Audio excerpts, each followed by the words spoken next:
I got married when I was 17 and Steve was 22. Now our 12-year marriage is over. I cheated on my husband. It was a story as old as time. I was out of town on the East Coast doing job training. The classes lasted 6 weeks. I'm 29 now, so it wasn't surprising that everyone in the class was actively interacting with me. Men did this all the time, and some women too. One of the guys, Mark, a classic stocky, tanned, fit alpha male, caught my attention. On the first day of class, we split into teams of 2, and he came straight to me to ask me to be his partner. I said yes. I admit it, I liked him. From the very beginning, I felt comfortable with him. He wasn't as handsome as my husband, Steve. He wasn't in as good shape as Steve. He was older than Steve. He was in his early 40s. So what was it that made me like him so much and so quickly? I don't know, I can't explain it. But I looked forward to spending every day with him. Our time in class quickly turned into going out to dinner together, either with the whole class, the whole group, or just him and me, alone. Have a drink or two and dance a little. I had so much fun with him. I felt so relaxed and at ease with him. But we didn't have sex. Oh, of course I thought about it. Who doesn't? Every evening he accompanied me to my room, we hugged, and went to our rooms. In just 2 days, I began to consider him a very dear friend. That's how quickly my feelings for him developed. But none of this justifies what I did. I take full responsibility for having sex with him. On the last night of class, after dinner, he put his arm around my shoulders for the first time as we walked back to the hotel, and I came close to him and hugged his waist. That's how we returned to the hotel. It just seemed so natural. At the door to my room, I found myself holding his hand and inviting him to come into my room, into my bed, and into my arms. I knew it was wrong. I didn't fully understand why I was doing this. That evening, I didn't even drink anything. But I did it. I deliberately cheated on my husband. I told myself it would only be one time and no one would ever know. No one will get hurt. At that moment, I wanted to be with Mark, and that was stronger than my decency and loyalty to Steve. That was all that was required. A chance opportunity and a bit of rationalization. That was all I needed to do what I knew was wrong. Mark was nice. The sex was much better than with my husband. Add to this the thrill of novelty. As far as lovemaking goes, all I will say is that in terms of size, Mark was slightly less endowed than Steve. So, no, it wasn't that he was any better or worse physically than Steve. But sex with Mark was fun. No, it was joyful and wonderful. He made me reach the peak of pleasure 4 times. I have never experienced the highest point of pleasure with my husband when we made love. As enjoyable as the evening was, it was not worth the pain that followed. How I wish things were different. But what was done was done. The next morning, the rising sun brought with it a feeling of guilt. Guilt hit me like a sledgehammer to the head. Guilt for betraying my husband, guilt for not knowing if Mark was married and having just dealt the death blow to his marriage. Even a feeling of guilt for the peak of pleasure. I couldn't bear to look at myself in the mirror. Mark left early, and I never saw him again. All that day, it seemed to me that I was moving through a thick fog. I don't know how I managed to find the airport and my flight. I was greeted by Steve upon arrival. I put on a bright smile and a joyful, enthusiastic greeting hug. "God, Sarah, you look terrible." These were Steve's first words to me. "We have to get you out of here. I don't want anyone to see you and me in such a terrible state." "Did you sleep in these clothes?" We grabbed my bags and headed home. All the way I managed to restrain myself not to cry. But when we arrived at the house, I almost lost my composure. And when I walked through the front door, I was truly lost. I dropped my carry-on and purse and just started crying. "Steve, I have to tell you, everything went as bad as you could imagine." He completely exploded. He called me a fallen woman, a creature, and almost every other derogatory name you could think of. He asked me if I had my period. So why did I do this?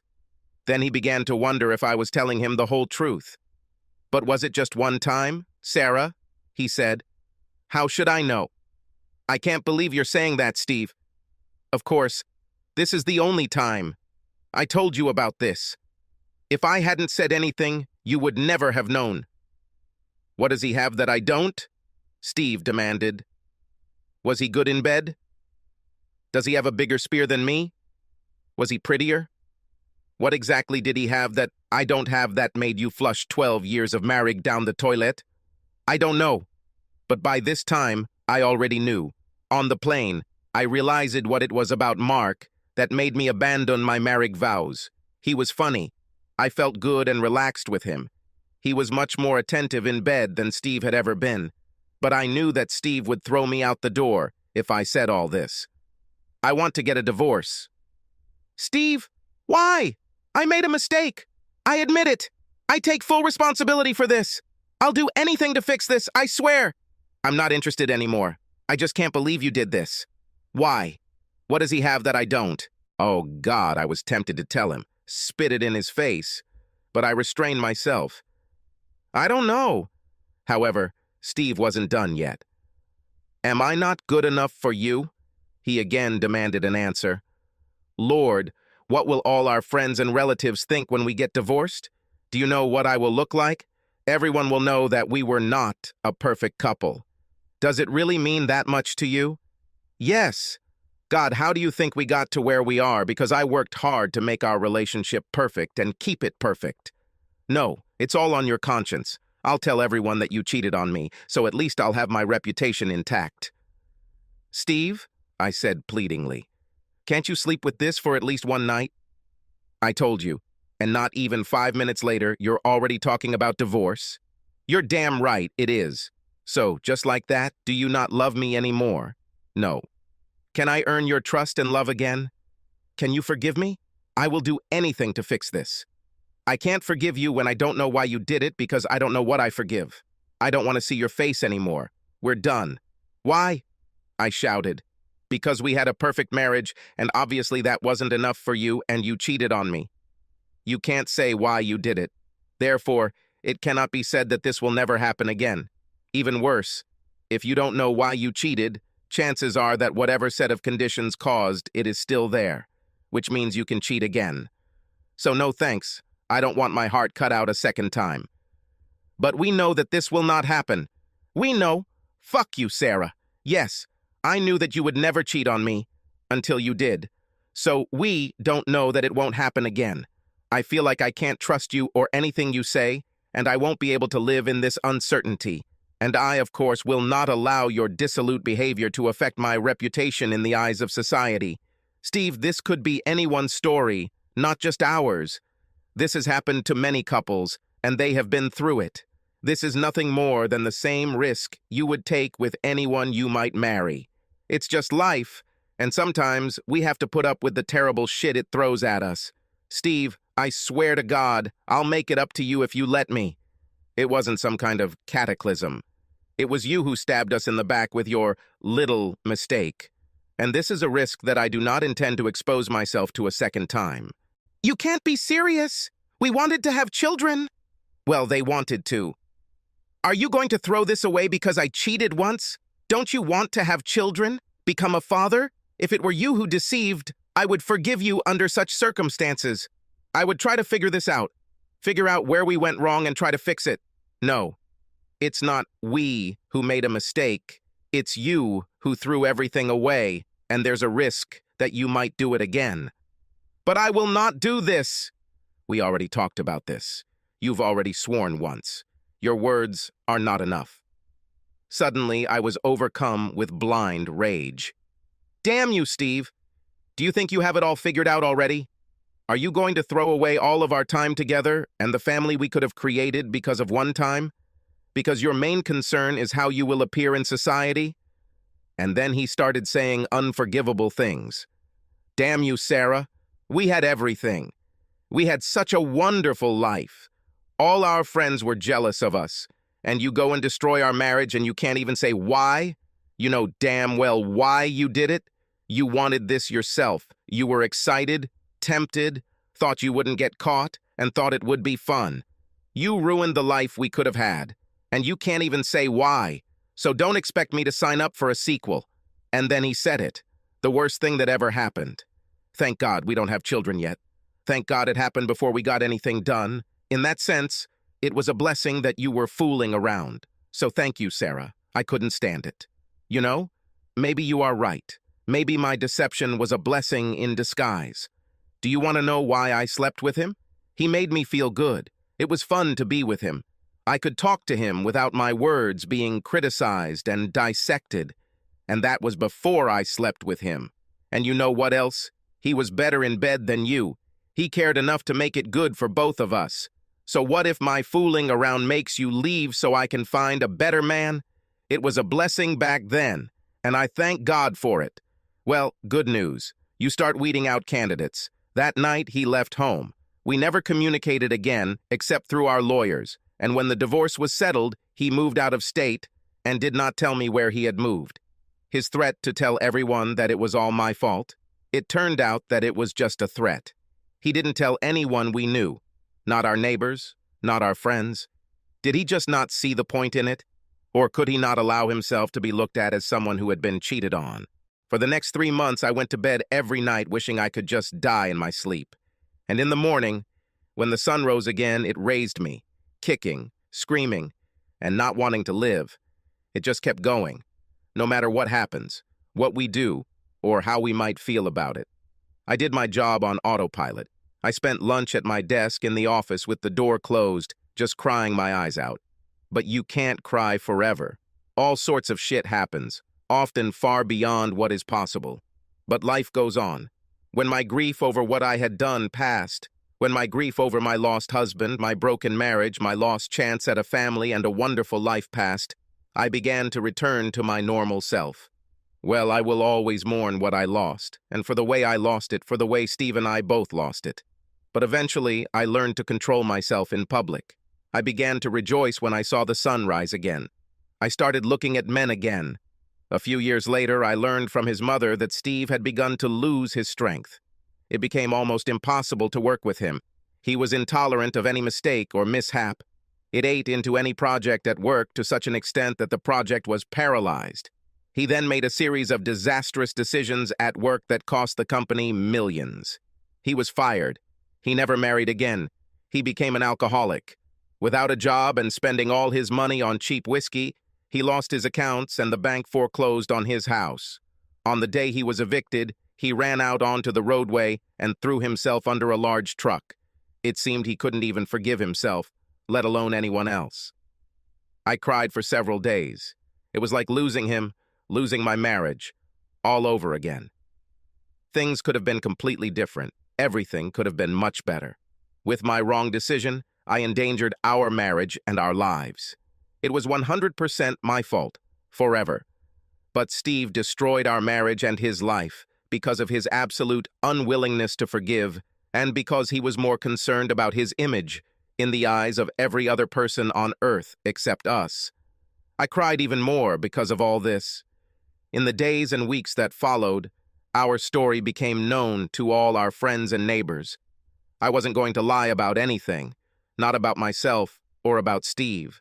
Several friends blamed me and never spoke to me again. But the big surprise for me was how many of our neighbors and friends remained friends with me. They all told me the same thing. They never liked Steve. He was too much of a, look how perfect I am, braggart. He was always quick to point out what he thought was wrong with everything our friends and neighbors were doing.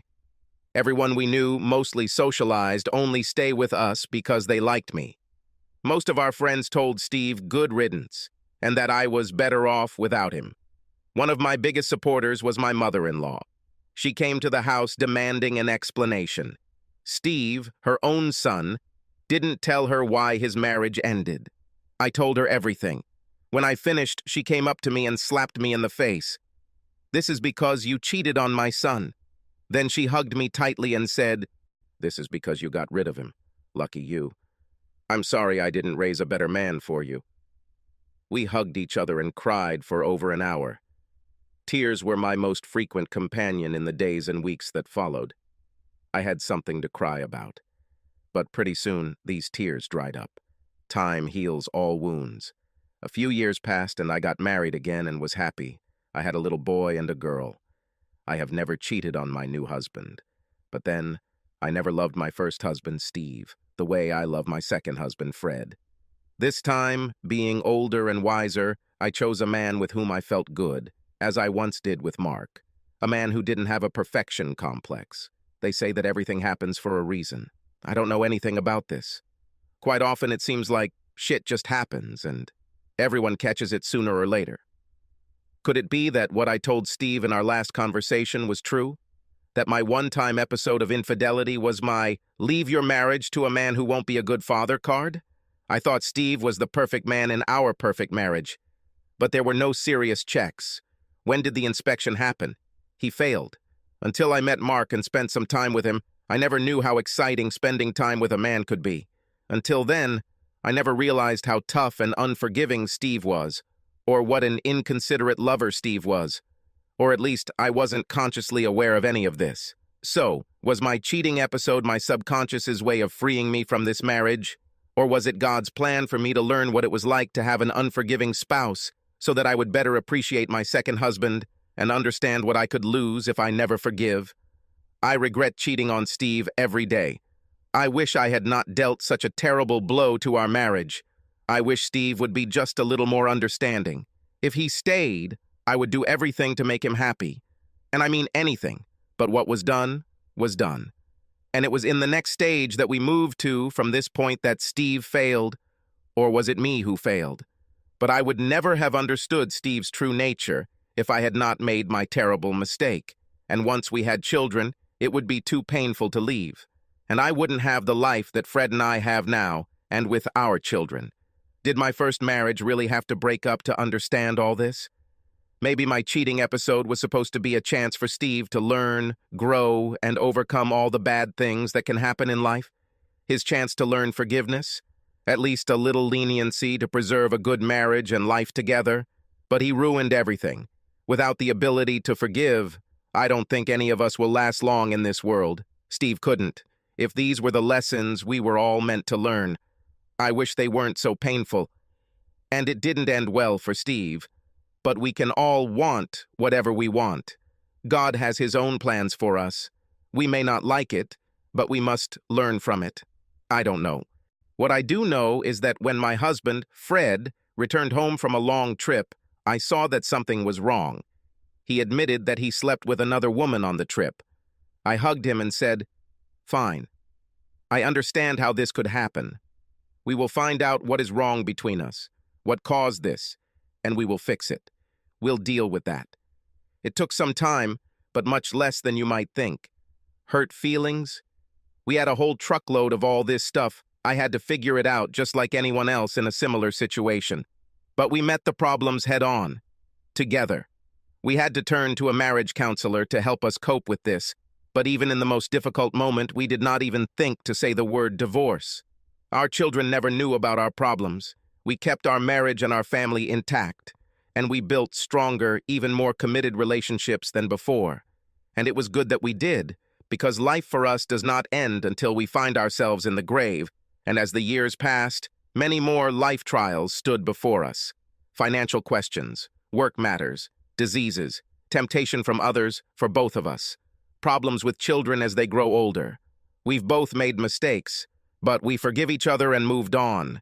And this is what we taught our children as best we could. You are human. You will make mistakes and make bad decisions.